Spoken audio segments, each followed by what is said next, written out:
না না, পারলো না। অনেক চেষ্টা করেও রিয়াল মাদ্রিদ জিততে পারলো না।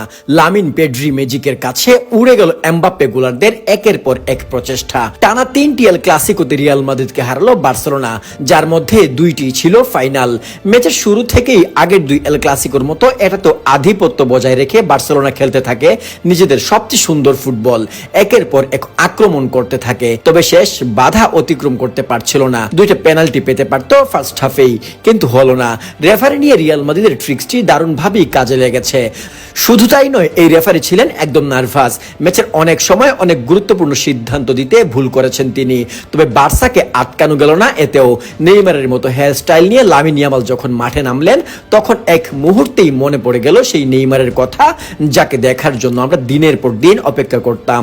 শুধু চুলের স্টাইলেই নয়, লামিনের খেলাতেও দেখা গেল নেইমারের ঝলক। তার দুর্দান্ত এক পাস থেকেই প্রথম গোল করেন পেড্রি। ইউরোর ফাইনালে ইংল্যান্ডের বিপক্ষে অ্যাসিস্ট, কোপা দেল রের ফাইনালে মাদ্রিদের বিপক্ষে জোড়া অ্যাসিস্ট ও সেমিফাইনালে অ্যাটলেটিকোর বিপক্ষে অ্যাসিস্ট। চ্যাম্পিয়ন্স লিগের কোয়ার্টার ফাইনালে ডর্টমুন্ডের বিপক্ষে গোল ও রাউন্ড অফ 16-এ গোল প্লাস অ্যাসিস্ট। সুপার কাপের ফাইনালে রিয়ালের বিপক্ষে গোল, ইউরোর কোয়ার্টারে জার্মানির বিপক্ষে অ্যাসিস্ট ও সেমিতে ফ্রান্সের বিপক্ষে সেই বিখ্যাত গোল।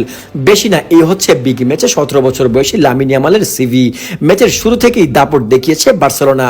বলের দখল, আক্রমণ, গতি সবকিছু ব্লাউগ্রানারদের মাঠ দাপিয়ে বেরিয়েছে। অন্যদিকে রিয়াল মাদ্রিদের রদ্রিগো যেন ম্যাচেই ছিলেন না। ভিনিসিয়াস বারবার অফসাইডে ধরা পড়ে নিজের দলেরই ক্ষতি করেছেন। আঞ্চলত্তির দল যখনই বল দখলে এনেছে, বার্সার চাপে সেই বল আবার হারিয়ে ফেলেছে বারবার। রিয়ালের একমাত্র উল্লেখযোগ্য আক্রমণটাও লাইন্সম্যানের পতাকায় বাতিল হয়েছে। সব মিলিয়ে অপূর্ব প্রথমার্ধ। কোপা দেল রে ফাইনাল বিরতিতে 1-0-তে এগিয়ে বার্সা, এবং এই লিড একদমই তাদের প্রাপ্য ছিল।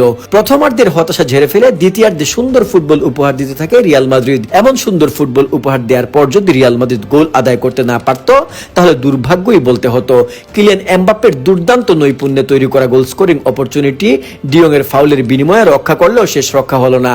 ক্যারিয়ারের প্রথম ডিরেক্ট ফ্রি কিক থেকে গোল করে রিয়াল মাদ্রিদকে সমতায় ফেরালেন এমবাপ্পে।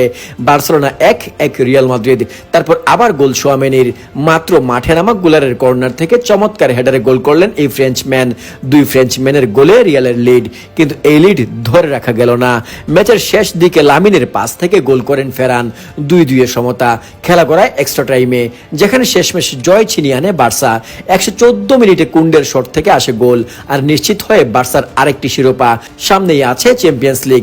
এই 120 মিনিটের ক্লান্তি অবশ্যই ভোগাবে বার্সেলোনাকে, তবে এই শিরোপার স্বাদ তাদের সেই ক্লান্তি ভুলে দিতে যথেষ্ট। কি মনে করেন, এই বার্সেলোনা কি পারবে এবার ট্রেবল জয়ের স্বাদ নিতে? না না, পারলো না। অনেক চেষ্টা করেও রিয়াল মাদ্রিদ জিততে পারলো না। লামিন পেড্রি ম্যাজিকের কাছে উড়ে গেল এমবাপ্পে গোলারদের একের পর এক প্রচেষ্টা।